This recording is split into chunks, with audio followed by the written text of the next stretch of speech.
Paano nga ba gawing hazard ang inyong flasher? Ibig sabihin po ng hazard, dalawa po yung nagbiblink. Pwede mong gawin ito sa single na motor mo or sa tricycle. Paano nga ba? Unang step, kailangan mong bumili ng isang switch. Isang switch ang ilalagay mo sa gilid ng inyong signal light. Okay, ito po ang inyong signal light switch. Ito ay gumagana yung kanyang left. Subukan natin yung kanyang right. Ayan po, gumagana yung kanyang right. Kung paano nyo po nakita, ito yung kanyang signal light switch sa inyong motor ay ganito rin po yung itsura. Okay?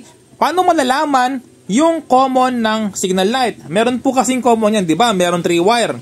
Yung isa po dito ay common wire. Huwag po natin kukunin yung common wire. Paano malalaman? So ganito po, i-flasher mo yung right, o kaya kahit yung left, walang problema. No? I-flasher mo yung left, tapos kuha ka ng bakal or kuha ka ng wire. So kailangan mo lang i-jumper dito. Ayan, mga repairman, gumana siya, no? Ayan, isang wire lang yung kailangan mong i-jumper. Ayan, no? So, kahit dito, ayan, dito ayaw gumana, no? Ayan, ayaw gumana. So, dito po gumagana. Ayan, so madaling salita, ay kailangan mo lang maglagay ng 2 wire dito. Kasi, di ba, kapag nag-react ka, nag-bypass ka, gumagana yung pareho, hazard na, di ba? So, ibig sabihin, dito ka maglagay ng switch. Okay? So, subukan natin. Off ko muna. Ngayon, maglalagay tayo ng switch. Ito po, balatan ko yung isang wire. Ganyan lang hanapin kahit na wala kang tester, no? Yung hazard po ay hindi po basta-basta nilalagay sa ating motor or ginagamit, no? Ay, hindi pala. Pwede mong ilagay sa inyong motor mo yan, pero hindi basta-basta ginagamit ng walang dahilan. Ang hazard po ay ginagamit lang yan kapag ikaw ay emergency or kapag ikaw ay nasiraan.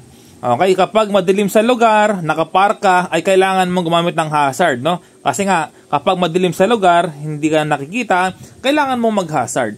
Okay, pero kung bibiyahe ka na walang dahilan tapos nag-hazard ka sa daan, no? Para kang siga, hindi po tama yon, hindi maganda, may violation ka doon. Wala kang laban kahit saan anggulo tignan. Okay, ginagamit lang po yung hazard kapag ikaw ay emergency. Kasi baka maraming magbasa sa atin, no? Kung bakit ko ito tinuturo. Tinuturo ko po ito kasi may panggagamitan naman talaga. Kung bibili ka ng motor, sadyang may hazard talaga. Pero yung iba, walang hazard, kaya tinuturo ko kung paano gawin kasi may panggagamitan. Tulad po ng, ikaw ay emergency, ikaw ay nasiraan, or balagbag yung parada mo sa madilim na lugar na ikaw ay nakakastorbo sa trapiko, mag-hazard ka. So, yun po yung 3. Pero, yung walang dahilan, bigla kang mag-hazard, mabilis yung takbo mo, walang dahilan. Hindi po tama yon na pwede kang makasuhan, no? So, ito po yung ating signal light switch. Buksan ko yung ilaw. Ayan, ito yung ating signal light switch. Okay, so ngayon po, ito ay naka-off. Ngayon, subukan natin. Gagana. Ay, hindi pala, baliktad. Ayan po, ganyan ang pwesto kanina yan eh. Ayan, no? So, ayan po ay right. Ngayon naman, ito po ay left. Walang problema sa ginawa natin ng wiring. Okay?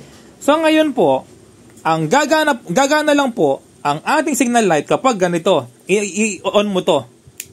Ayan. So, ganyan na po. Naka-hazard ka na. Okay? So, halimbawa, bigla kang nag-right.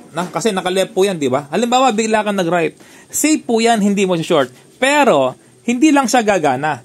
Hindi lang gagana yung hazard mo. Subukan natin. Di ba? Naka-off yan. O, right naman tayo.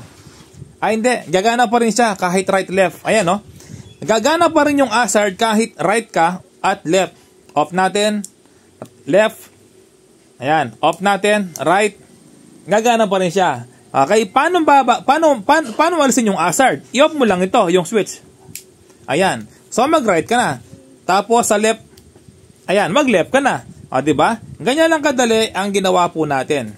Pwede mong share yung video habang ginagawa mo.